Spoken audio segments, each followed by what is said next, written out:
An officer takes away a black boy's shoes in the freezing cold, leaving him barefoot in the face of indifference and cold. But this act sets off a chain of events that will shock everyone. Subscribe to find out where it leads and share the video. Let others know about it. The day began with the bitter chill of early winter. The sky was a pale, washed-out gray, and the air was heavy with the silence that only snow could bring, muffling sounds and casting a stillness over the small, forgotten town. 12-year-old Elias trudged through the early morning snow, his breath forming small clouds around his face. His hands were pushed deep into the pockets of his too-thin coat, and the cold bit into his cheeks, leaving them flushed and raw.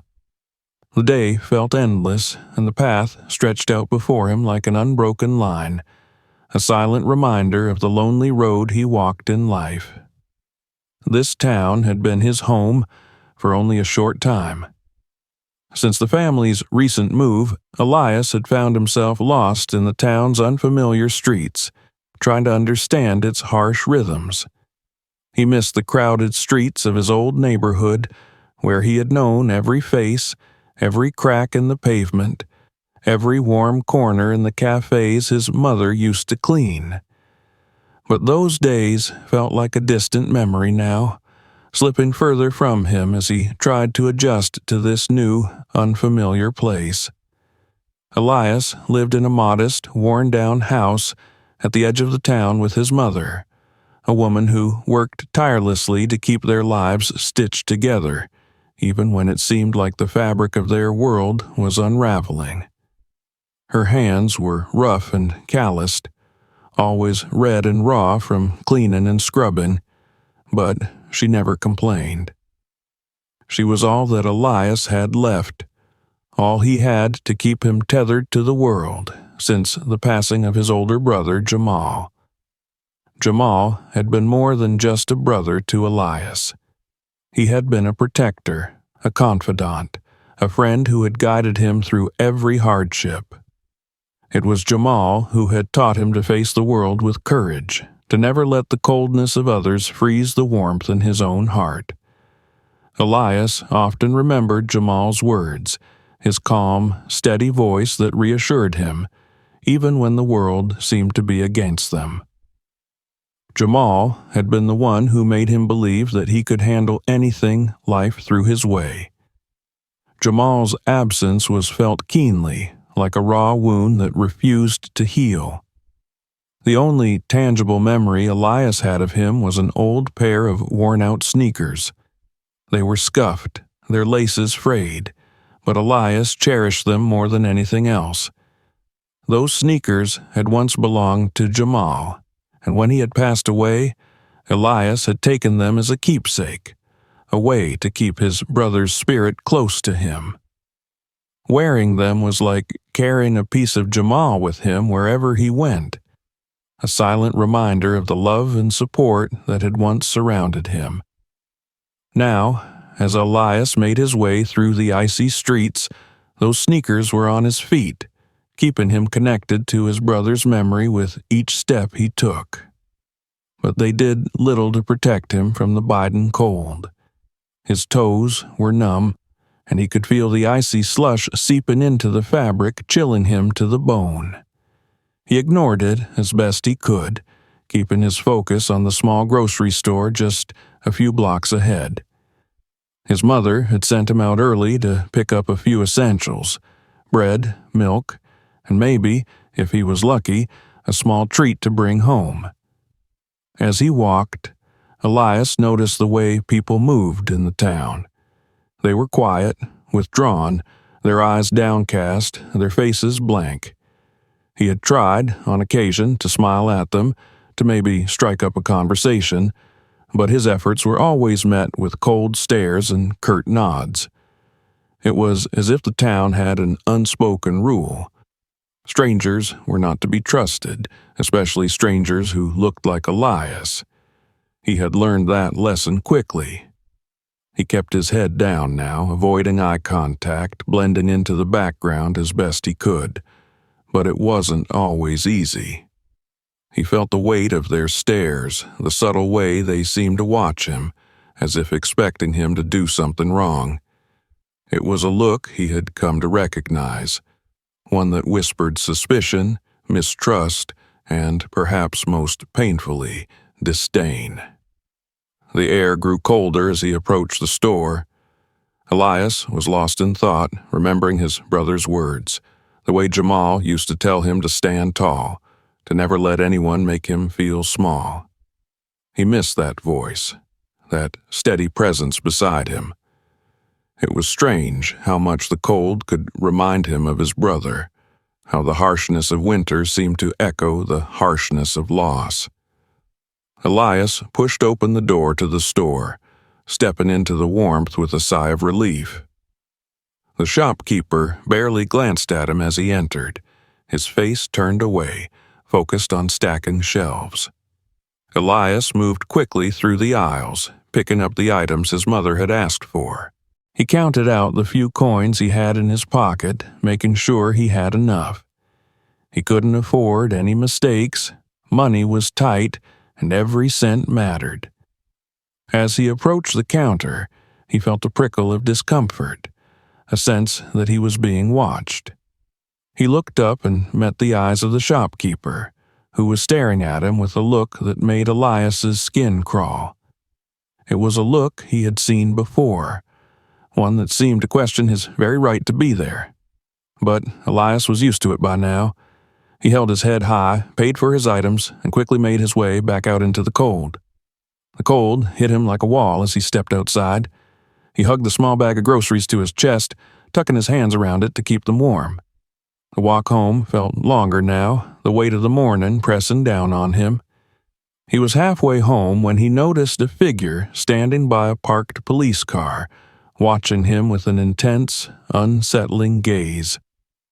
It was the same officer he had noticed before, a man with a stern, unyielding face and eyes that seemed to pierce through him. Elias tried to keep walking, to ignore the man, but the officer called out to him, his voice sharp and demanding. "Hey, kid," the officer barked, his tone harsh and uninviting. "Come over here." Elias's heart sank, but he forced himself to approach. The officer stood with his arms crossed, his eyes scanning Elias from head to toe, as if assessing him, judging him. There was something cold and calculating in his gaze, something that made Elias's stomach churn with unease. "What's in the bag?" the officer demanded, his tone accusatory. "Just groceries," Elias replied, trying to keep his voice steady. He held up the bag, showing the contents, a loaf of bread, a carton of milk, nothing more. The officer sneered, his eyes narrowing. "Where'd you get the money for that?" Elias's cheeks burned with shame and anger, but he forced himself to stay calm. "My mom gave it to me," he said quietly, hoping the officer would let him go. But the man wasn't satisfied. He stepped closer, his gaze falling to Elias's shoes, the old, worn sneakers that had once belonged to Jamal. The officer's expression shifted, a glint of disdain flickering in his eyes. "Nice shoes," he sneered. "Seems a bit too nice for a kid like you. Where'd you steal them from?" The accusation hit Elias like a punch to the gut. He opened his mouth to protest, to explain that the sneakers had belonged to his brother, that they were all he had left of him. But the words caught in his throat, tangled in his fear and frustration. He felt helpless, trapped under the weight of the officer's gaze, unable to defend himself. Before he knew it, the officer had reached down and grabbed his arm, pulling him closer. Elias's heart pounded, panic rising in his chest. The man's grip was firm, unyielding, and Elias knew there was no escape. "Take them off," the officer ordered, his voice cold and merciless. Elias stared at him in disbelief.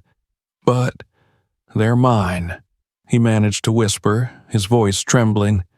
"Take them off," the officer repeated, his tone leaving no room for argument. With trembling hands, Elias bent down and unlaced his sneakers, his heart breaking with every movement. He felt the cold seeping into his socks as he stepped out of them, leaving him standing barefoot on the icy ground. The officer snatched the sneakers from him, holding them up with a look of triumph. "Maybe next time you'll think twice before stealing," he said, his voice dripping with contempt. And with that, he turned and walked away, leaving Elias standing in the snow, barefoot and shivering. The cold bit into his skin, his toes turning numb almost instantly. He stood there for a moment, stunned, unable to process what had just happened. The world felt silent, the cold pressing down on him like a weight, and for the first time, he felt truly alone. He had no choice but to start walking, each step a jolt of pain as the icy ground bit into his bare feet. The journey home felt endless, every step a reminder of his vulnerability, of the way the world seemed to conspire against him. But he kept going, driven by a quiet, burning resolve. He would not let this defeat him. He would not let the cold take away the warmth his brother had left him. The biting cold continued to settle into Elias's skin as he hobbled forward, each step sending sharp jolts of pain through his bare feet. The frost nipped and stung, making his toes feel stiff and heavy, and it was all he could do to keep moving. The rough pavement and icy patches forced him to walk slowly, and every sound he made, every shuffling step, seemed amplified in the silence of the empty street. It was as though the town had turned its back on him, leaving him alone in the desolate winter landscape. Elias clutched the small grocery bag tightly, pulling it close to his chest, almost as if it could offer him some semblance of warmth or protection. But the thin plastic did little against the icy gusts of wind, and all he felt was the relentless chill seeping into his bones. He longed for the comforting warmth of home, where his mother would greet him with a worried, tender look and offer him a steaming mug of tea to warm his frozen hands. But even as he forced himself to keep moving, a sense of dread began to creep into his mind. The encounter with the officer had shaken him deeply, leaving him with a lingering unease that refused to fade. He couldn't help but replay the scene in his mind, hearing the officer's cold, dismissive voice, seeing the smug look on his face as he took the sneakers. It felt like a personal betrayal, a violation of his brother's memory, and it filled him with a quiet, simmering anger that he tried to suppress. Elias had always been taught to respect authority, to listen to adults, to obey the rules. His mother had drilled it into him since he was a small child. Keep your head down, stay out of trouble. And he had done his best to follow her advice, especially since moving to this new town. He knew they were different here, outsiders in a place that didn't welcome strangers, but he had never expected to be treated like a criminal, to be humiliated in such a public, cruel manner. The pain in his feet became unbearable, forcing him to stop and rest against a nearby lamppost. He closed his eyes, taking deep breaths to calm himself, to block out the harsh reality of his situation. His mind wandered back to Jamal, to the days when his brother had been by his side, guiding him, teaching him how to stand up for himself. Jamal had always been strong, always quick to defend Elias when others tried to put him down. But Jamal was gone, and Elias was alone now, left to fend for himself in a world that seemed increasingly hostile. Lost in thought, Elias didn't notice the figure approaching him from down the street until it was too late. A tall, broad-shouldered man was walking toward him, his footsteps crunching softly on the snow-covered pavement. Elias's heart leapt into his throat as he recognized the man, It was the same police officer who had taken his sneakers. The officer's expression was unreadable, his gaze fixed intently on Elias as he drew closer.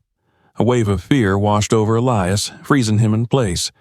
He wanted to run, to turn and flee, but his feet were too numb, too sore to carry him far.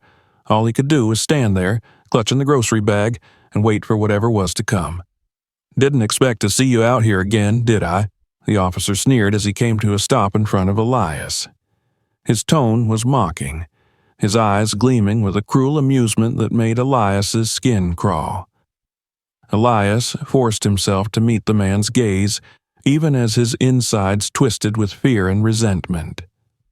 I was just going home," he stammered, his voice barely audible over the wind. He wanted to appear strong, defiant, but the tremor in his voice betrayed his nerves. "Going home, huh?" The officer scoffed, crossing his arms over his chest.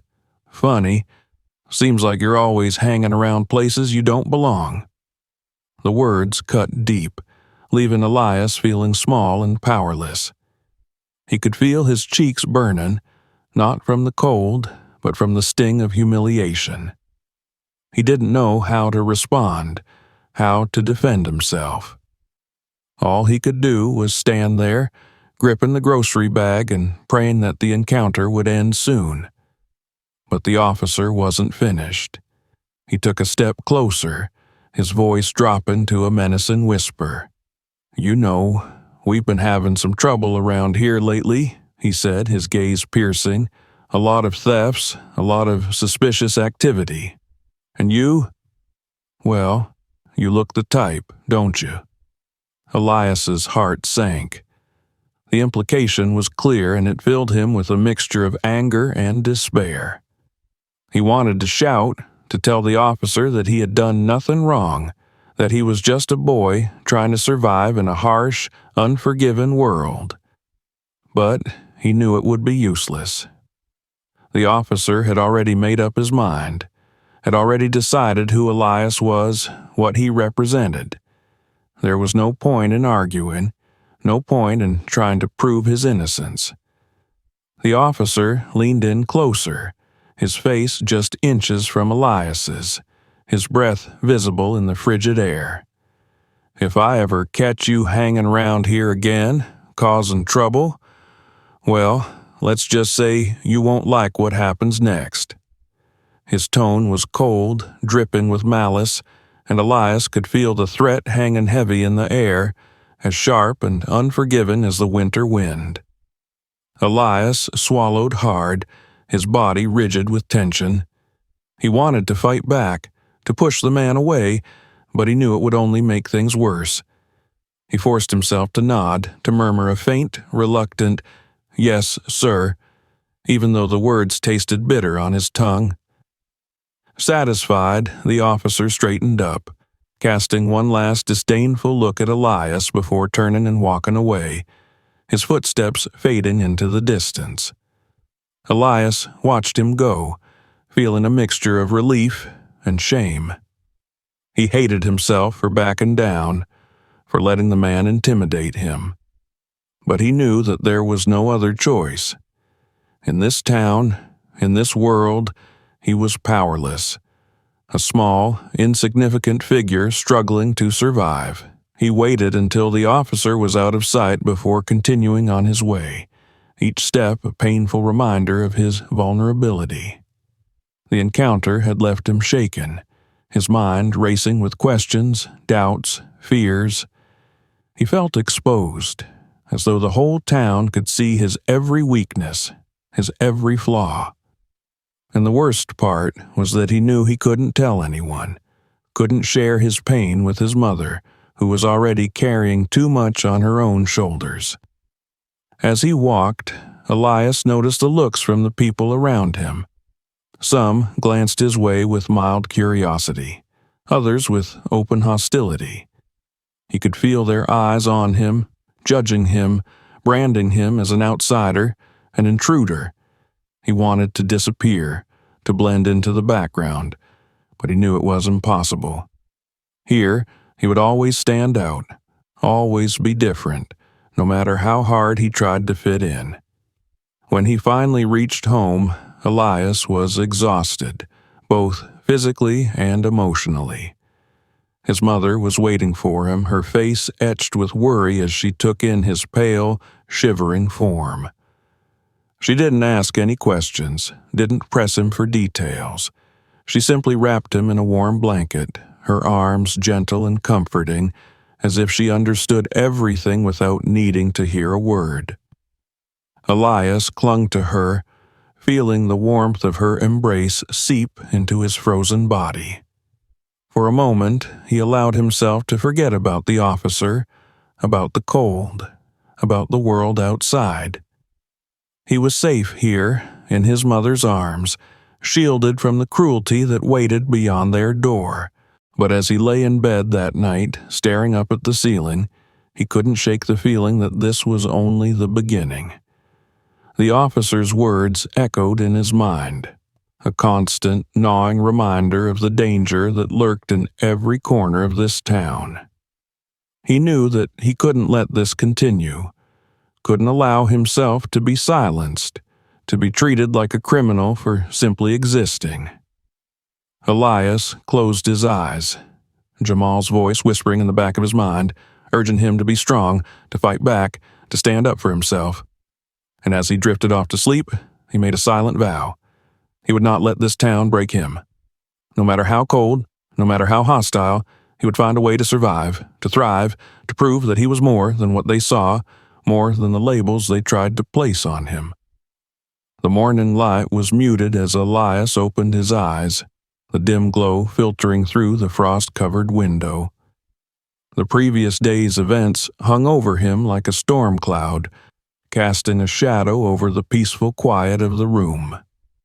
He lay there, feeling the ache in his legs and the sting in his heart, remembering the harsh words of the officer, the cold bite of the snow on his bare feet, and the way everyone had looked at him like he didn't belong. It was Saturday, and he didn't have to go to school. But even the comfort of staying indoors couldn't dispel the gnawing feeling in his gut, the restless energy building inside him. Part of him wanted to hide away, to stay in the warmth of his small room and forget everything.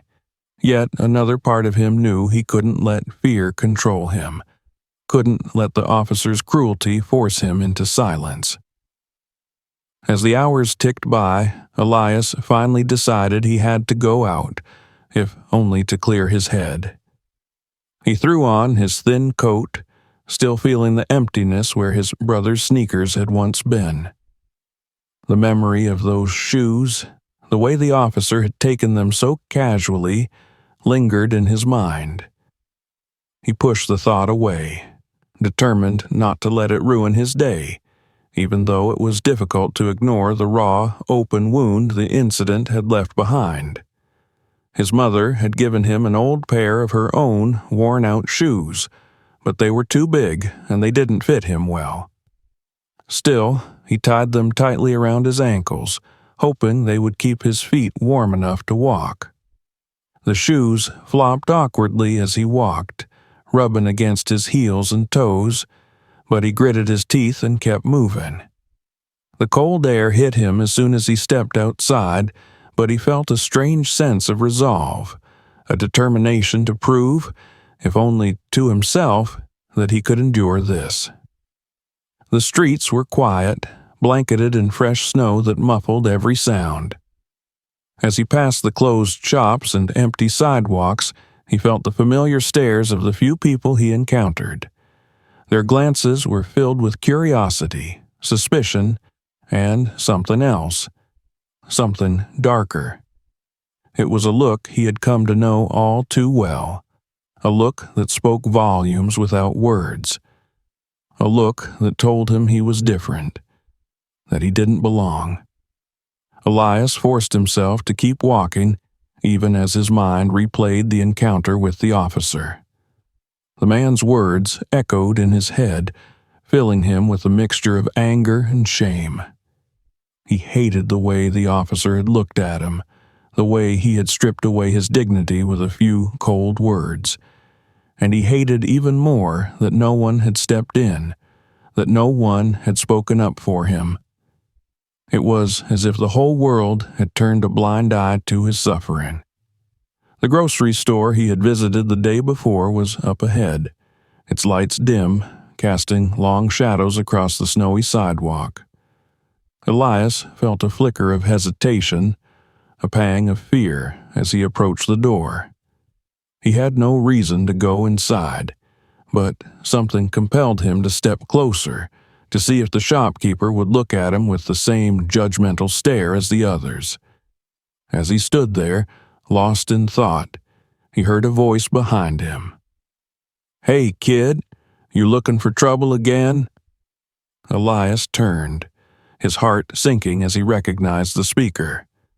It was the same police officer standing by his car, arms crossed, his eyes narrowed in suspicion. The officer's face was a mask of hostility, a cold, unforgiving expression that made Elias feel small, vulnerable. "I wasn't doing anything," Elias replied quietly, trying to keep his voice steady. "Sure you weren't," the officer sneered, taking a step closer. "Just wandering around, looking suspicious. You know, people in this town don't like troublemakers." Elias clenched his fist, feeling a surge of anger rise within him. He wanted to shout, to defend himself, to tell the officer that he was wrong.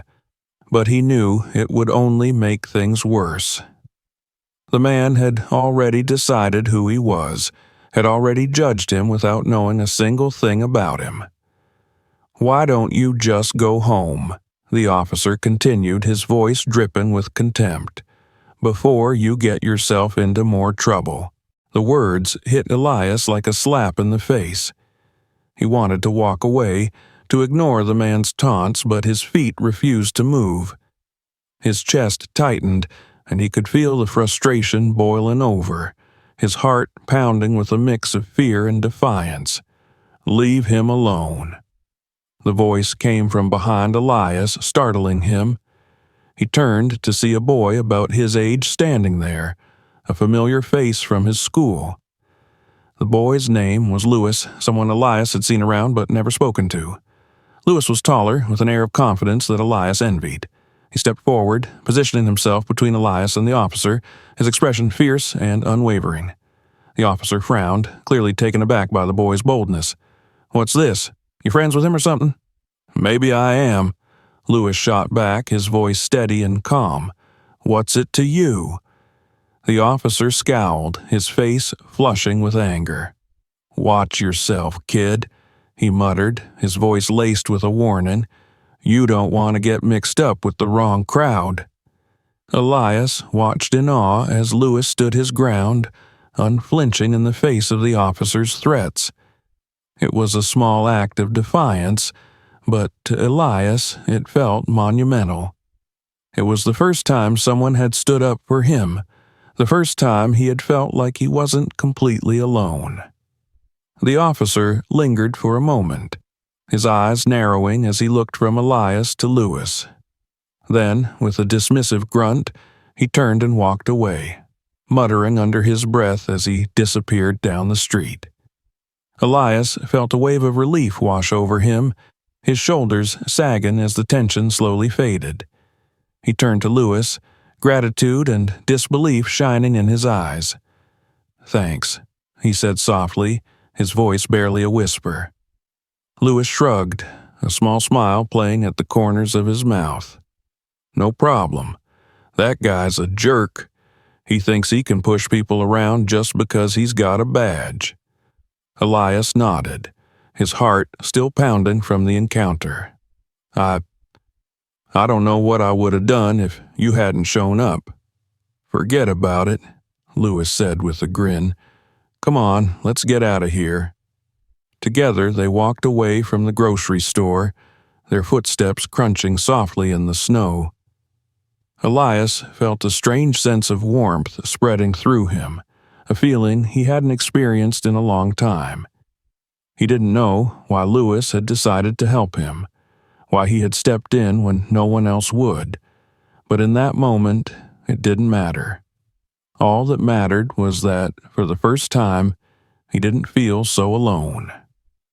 As they walked, Lewis pulled out his phone and started recording, capturing the snowy street, the distant figure of the officer, and their own voices as they talked. Elias watched, curious, as Lewis filmed, wondering what he was doing. "Why are you recording this?" he asked, his voice tinged with curiosity. "Because people need to see what's happening," Lewis replied, his tone serious. "They need to know how that officer treats people, how he abuses his power. This isn't right, and people deserve to know the truth."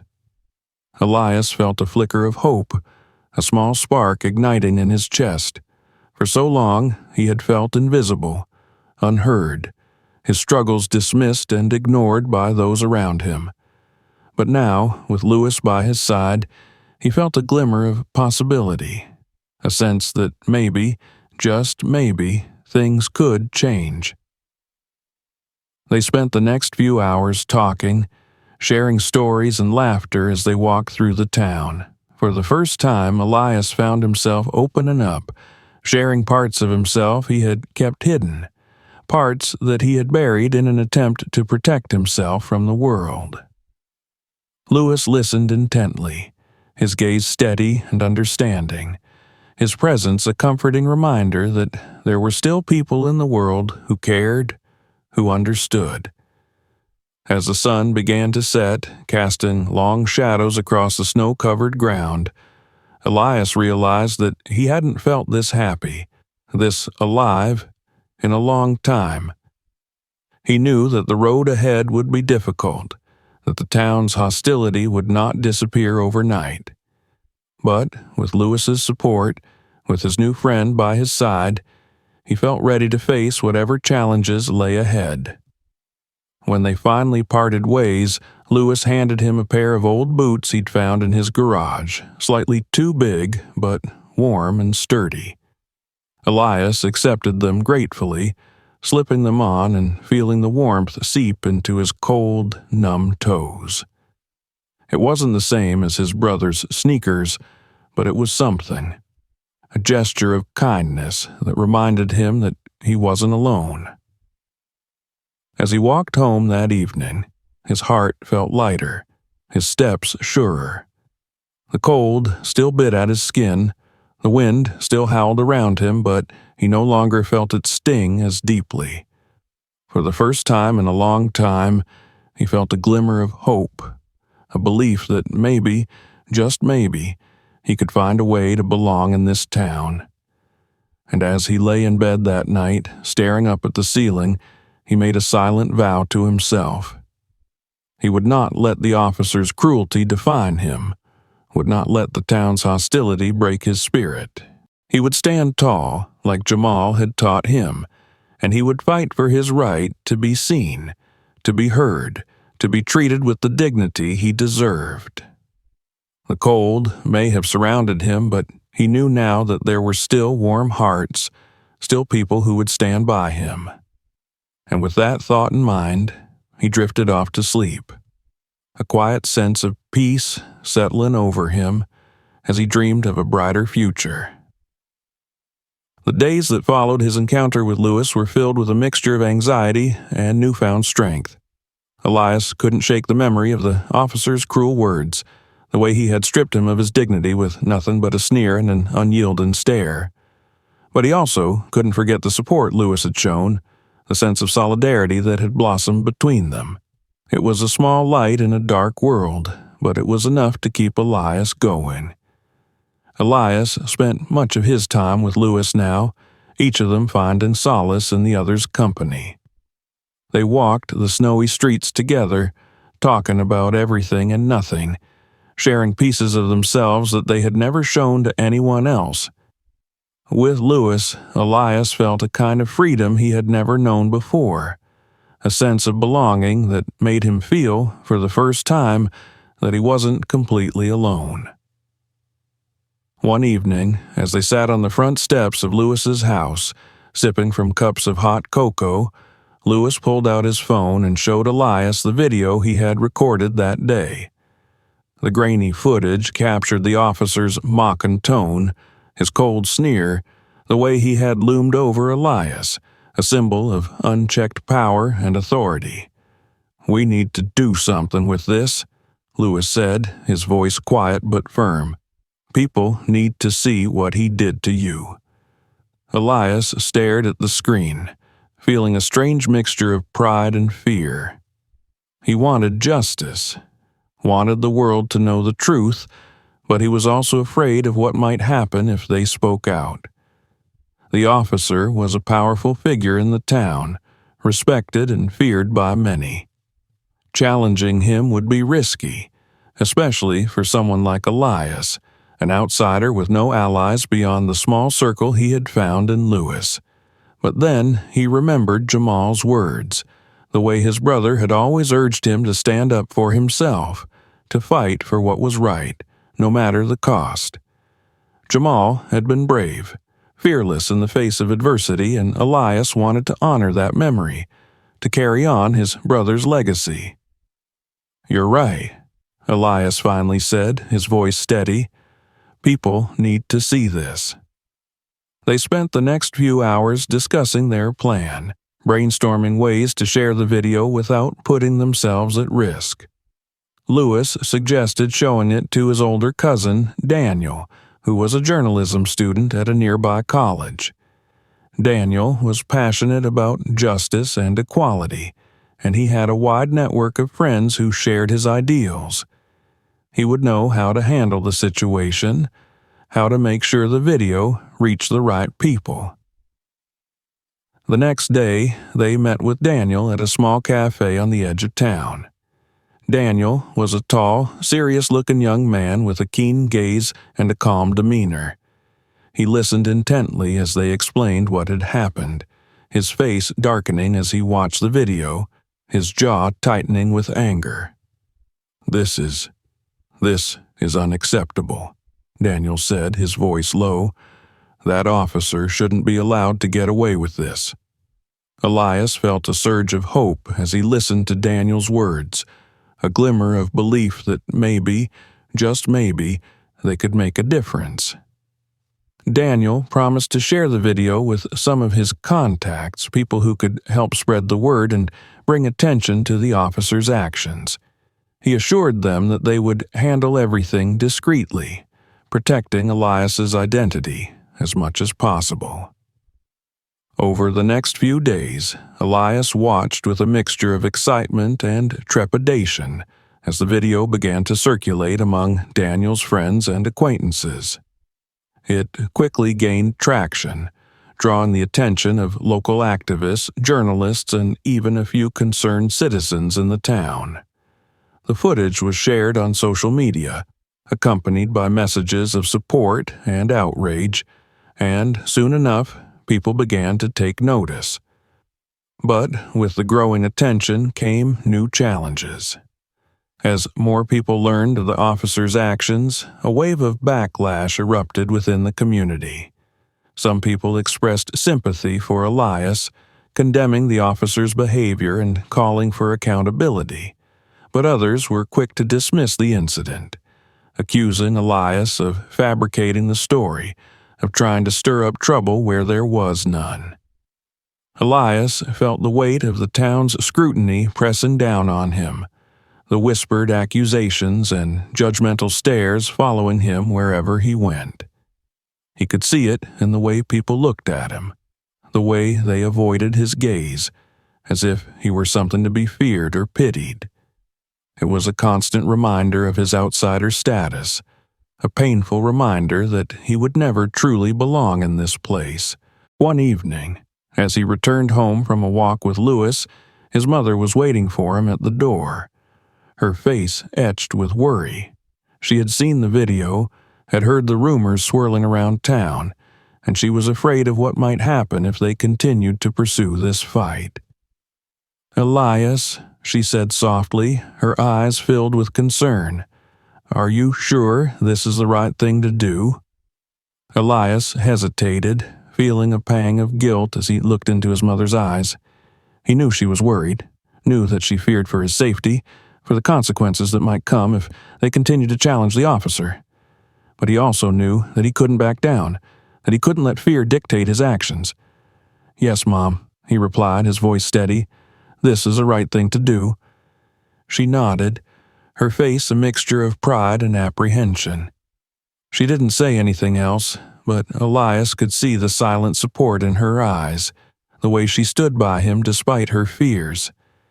It was a quiet strength, a resilience that had been passed down through generations, and Elias felt a renewed sense of purpose, a determination to see this fight through to the end.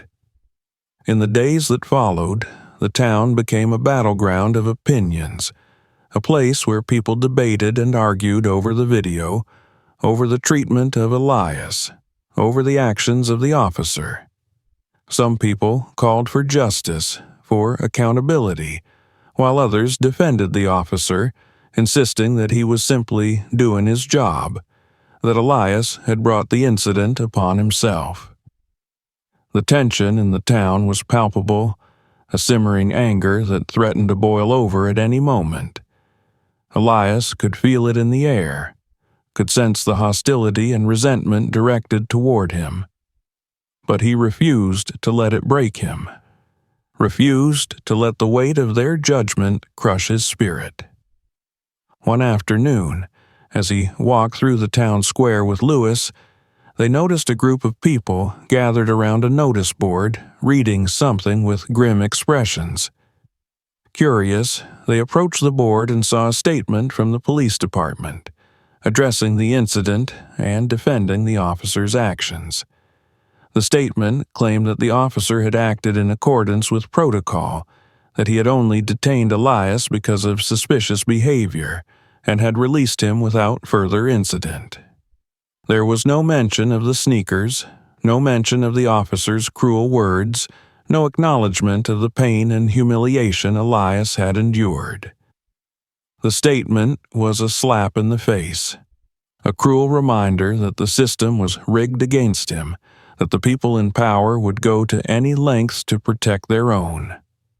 Elias felt a surge of anger, a burning fury that ignited within him, fueling his resolve. He would not let them silence him, would not let them rewrite his story to suit their narrative. With a determined expression, he turned to Lewis, his eyes blazing with defiance. "We have to keep going," he said, his voice firm. "We can't let them get away with this." Lewis nodded, a fierce look of solidarity in his eyes. "We're not backing down. They're not going to win."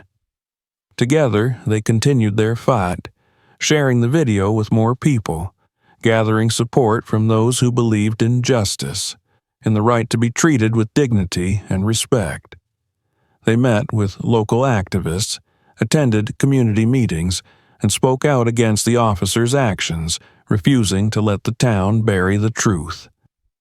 Elias felt a sense of empowerment he had never known before, a feeling of strength that came from standing up for himself, from fighting for what was right. He knew the road ahead would be difficult, that there would be more obstacles, more battles to face. But he was no longer alone, no longer a silent victim in a world that sought to silence him. With Lewis by his side, with the support of his mother and the allies they had found along the way, Elias felt ready to face whatever challenges lay ahead. He was prepared to fight, to speak out, to demand justice, no matter the cost. And as he walked through the town that evening, his head held high, his steps sure and steady, he knew that he was on the path to something greater, something that would change his life and the lives of others forever. The momentum behind Elias and Lewis's actions had only grown in the days that followed. The town was divided, the conversations in grocery stores, coffee shops, and on street corners all centering on the video of the officer's actions. Each day brought new developments. Some people who had seen the video voiced their outrage, while others doubled down, defending the officer as a good man, just doing his job. The town had become a minefield, with every step Elias took filled with glances of hostility or quiet support. In spite of the pressure, Elias felt stronger than ever. He knew he was doing the right thing, and his resolve only grew as he watched others stand by his side. His friendship with Lewis had deepened, a bond forged through shared struggle, and with his mother's quiet but unshakable support, Elias felt a surge of determination. He knew they couldn't turn back now. One afternoon, he received a message from Daniel, Lewis's cousin, who had been instrumental in spreading the word. Daniel had been working behind the scenes, helping them build a case to formally address the officer's conduct. He had even found a few other people who had their own stories of mistreatment by the same officer, people who had lived in fear but were now willing to speak out. "Meet me in town hall tomorrow," Daniel had written. "There's something I need to show you." Elias's heart pounded with a mix of excitement and anxiety as he read the message. This felt like progress, a step toward making real change. The next day, he and Lewis arrived at the town hall, a building that loomed large in the center of town, its gray stone walls cold and imposing. Daniel was waiting for them in the lobby, his face set in a serious expression. He led them to a small room where a projector was set up, a stack of papers neatly arranged beside it. The room was quiet, the only sound the low hum of the projector as Daniel prepared to show them something. Elias's nerves buzzed with anticipation, the weight of the moment pressing down on him. "I've been digging through public records, looking for anything that could help us," Daniel began, his voice low and steady. "What I found is disturbing." He clicked a button, and the projector whirred to life, casting a series of documents onto the wall. Each page showed complaints, reports of misconduct, all filed against the same officer. Elias's eyes widened as he read the documents, his mind reeling as he took in the accusations: excessive force, verbal harassment, intimidation. The officer had a long history of complaints, all of which had been quietly dismissed by the department, swept under the rug to protect his reputation. Elias felt a surge of anger as he realized just how deep the corruption ran. This wasn't just about him anymore. It was about everyone who had been mistreated, everyone who had been silenced by the officer's authority. He could feel the weight of their stories pressing down on him, each one a testament to the cruelty and injustice that had been allowed to fester unchecked.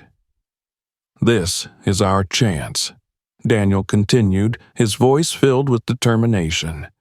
"With enough pressure, we can make them listen. We can show the town that this isn't just a one-time incident, that this officer has a pattern of abuse that can't be ignored."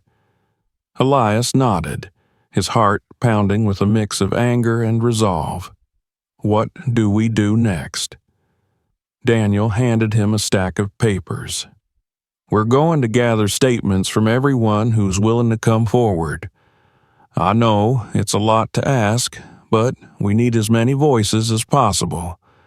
The more people who are willing to tell their stories, the stronger our case will be." Elias looked down at the papers, his fingers trembling as he held them. He knew how difficult it would be, knew that each person would be taking a risk by speaking out, but he also knew that this was their chance to make a real difference, to change the system that had failed them. Over the next few days, he and Lewis went door to door, speaking to the people Daniel had connected them with, gathering statements and listening to stories that were both heartbreaking and enraging. Some people spoke openly, recounting their encounters with the officer, describing the fear they had felt, the humiliation and shame that had lingered long after the incidents had ended. Others were more hesitant, afraid of the consequences, worried about what might happen if they were to go public. But, one by one, they came forward, sharing their stories, their voices blending together in a chorus of defiance and resilience. Each story added fuel to Elias's determination, strengthening his resolve to see this fight through to the end. As the statements piled up, they became a testament to the power of solidarity, a reminder that even the smallest voices could make a difference when they spoke together. Elias felt a sense of pride as he watched the case grow stronger, each statement a brick in the foundation of their fight for justice. But as their case gained traction, the backlash intensified. The officer's supporters became more vocal, accusing Elias of lying, of trying to ruin a good man's reputation. They spread rumors, painting him as a troublemaker, a boy who didn't know his place, who had no respect for authority.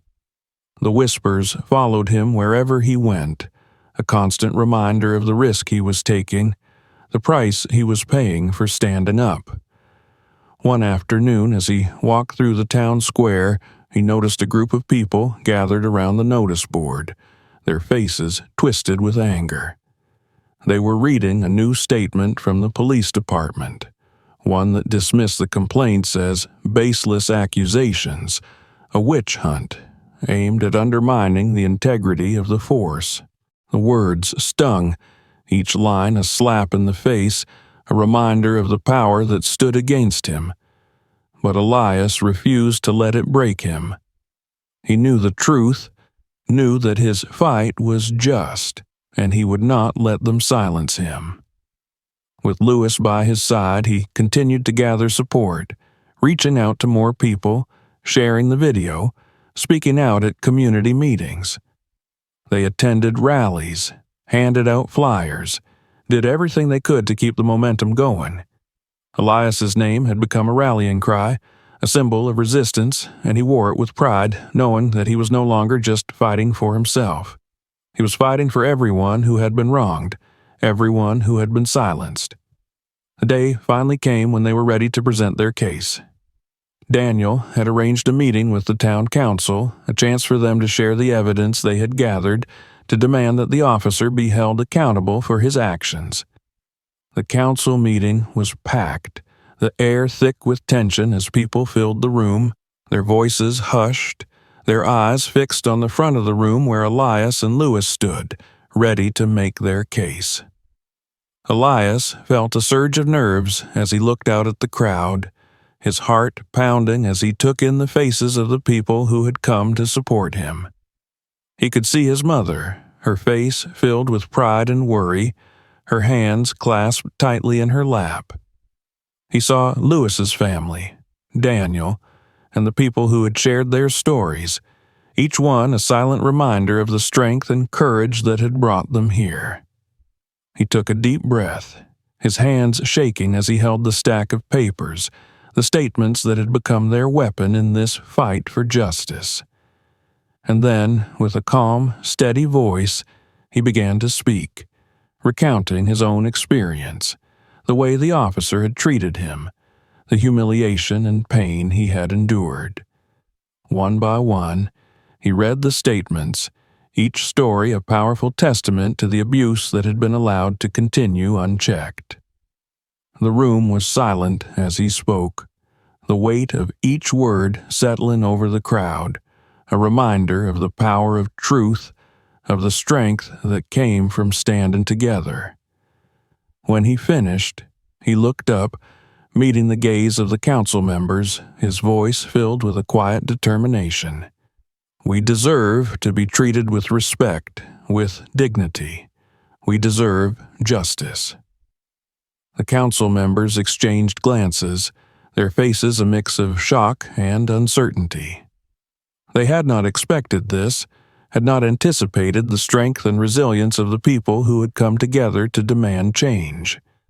After a tense silence, the council chair cleared her throat, her voice wavering as she addressed the crowd. We will take your statements into consideration and conduct a thorough investigation. Thank you for your courage in coming forward." Elias felt a surge of relief as he listened to her words, a weight lifting from his shoulders as he realized that they had finally been heard. It was a small victory, a step towards the justice they had fought so hard to achieve. As the meeting ended, people began to approach him, offering words of support, their faces filled with gratitude and admiration.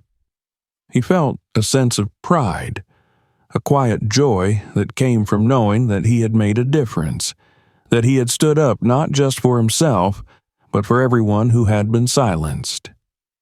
That night, as he walked home with Louis and his mother, he felt a sense of peace settle over him, a calm assurance that, no matter what happened next, he had done the right thing. And, as he lay in bed, staring up at the ceiling, he felt Jamal's presence beside him, a comforting reminder that he was never truly alone. He had honored his brother's memory, had carried on his legacy, and he knew that wherever Jamal was, he would be proud. The fight was far from over, but Elias was ready to face whatever challenges lay ahead, his heart filled with the strength and courage that had brought him this far. The following days were a whirlwind of tension and anticipation. The town was abuzz with conversation, a mix of disbelief, outrage, and hushed respect as news spread of the town council meeting and the brave testimony Elias and others had given. Rumors circulated that an internal investigation had begun, but no one knew what the outcome would be or how long it might take. For Elias, every day felt like a test of endurance, a battle between hope and uncertainty as he waited for the final verdict. But through it all, he found strength in the support that surrounded him. The people who had once looked at him with suspicion were now nodding in quiet approval, a subtle but powerful acknowledgement of the stand he had taken. His mother remained by his side, her unwavering love a constant source of comfort. And Louis, as always, was there, ready with a joke or a reassuring word whenever doubt threatened to creep in. Then, one cold afternoon, a notice was posted on the town hall's bulletin board. Elias, Louis, and his mother were there, along with a small crowd that had gathered, huddled against the chill as they waited to hear the council's decision. The council chair stepped forward, her expression grave, her hands clasped tightly around the papers she held. She cleared her throat, her voice carrying over the murmurs of the crowd. After a thorough investigation and a review of the complaints filed against Officer Dawson, we have determined that there is sufficient evidence to support claims of misconduct, she began, her tone solemn. Effective immediately, Officer Dawson has been suspended from duty, pending further disciplinary action. A wave of whispers swept through the crowd, a mixture of relief and disbelief. Elias felt a weight lift from his chest, a profound sense of justice finally being served.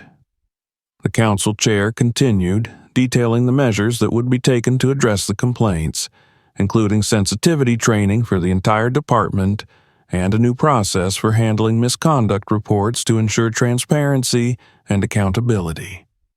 The crowd erupted into applause, the air filled with a collective sense of victory, of triumph over adversity. Elias felt tears prick his eyes, a swell of emotions too complex to name. Relief, pride, gratitude. He glanced at his mother, who was beaming, her face shining with pride and love. She pulled him into a tight embrace, whispering words of encouragement, her voice choked with emotion. "You did it, Elias," she murmured. "You did what so many people thought was impossible." As they left the town hall, people stopped to shake his hand, to thank him for his courage, to express their admiration for his strength. Some of them shared their own stories of injustice, tales they had kept hidden for years, finally feeling safe enough to voice their pain. Each handshake, each word of thanks felt like a small victory, a reminder that change was possible, that one voice could make a difference. But even as the town began to shift as people opened their eyes to the injustices around them, Elias knew that the journey was far from over. The suspension of the officer was a victory, but it was only the first step in a much larger battle for justice and equality. He was determined to keep pushing, to keep fighting for the changes that he and so many others needed. One evening, he received a letter in the mail, addressed to him with careful, precise handwriting. He opened it, curiosity mingling with a sense of anticipation. Inside was a short, handwritten note. Dear Elias, I wanted to thank you for your bravery and determination. I know how difficult it must have been to stand up to put yourself on the line, but you have done something truly remarkable. You have inspired this town, and you have inspired me. When I was younger, I too faced challenges, moments where I felt powerless in the face of injustice. But seeing your strength has reminded me that change is possible, that we are never alone in this fight. If you ever need anything, know that I am here for you. Keep standing tall, Elias. This town needs people like you. Officer Martin. Elias read the note several times, his heart swelling with a mixture of pride and humility. He remembered Officer Martin, the man who had first listened to him, who had encouraged him to speak out. This letter felt like a final seal of validation, a reminder that he was not alone in his journey, that there were people in positions of power who believed in justice and fairness, and most importantly, it was a reminder that he was no longer the frightened boy who had once stood shivering in the cold, stripped of his dignity and his brother's sneakers. As the weeks passed, life began to return to a sense of normalcy, though the town had been forever changed by the events that had unfolded. People were more aware, more conscious of the biases and injustices that had once gone unnoticed. And for Elias, each day was a new opportunity to carry forward the legacy of courage and resilience that his brother, Jamal, had instilled in him. One crisp, clear morning, Elias found himself standing on the same snowy street where he had once been confronted by Officer Dawson. But this time he felt no fear, no sense of vulnerability. He stood tall, his head held high, his feet warm in a pair of sturdy new shoes that Lewis's family had given him. They weren't his brother's sneakers, but they were a symbol of kindness, of friendship, of the bond he had found in the most unlikely of places. He took a deep breath, feeling the cold air fill his lungs, and looked around at the town that had once seemed so hostile, so unwelcoming. He knew that there was still work to be done, still battles to fight. But he also knew that he was no longer alone, that he had a community of people who believed in him, who stood with him. With a determined stride, Elias began to walk, each step a quiet defiance, a testament to the strength he had found within himself. He had faced the cold, the cruelty, the indifference, and he had come out stronger, braver, ready to face whatever lay ahead. And as he walked, he felt a sense of peace settle over him, a quiet assurance that he was exactly where he was meant to be, a voice for justice, a beacon of hope, a reminder that even the smallest spark could ignite change. Thank you for watching this story to the end. To make sure you don't miss new stories, be sure to subscribe to the channel and turn on notifications. Share this video with your friends and write in the comments where you're watching from. Stay tuned. There are many more stories to come that you're sure to enjoy.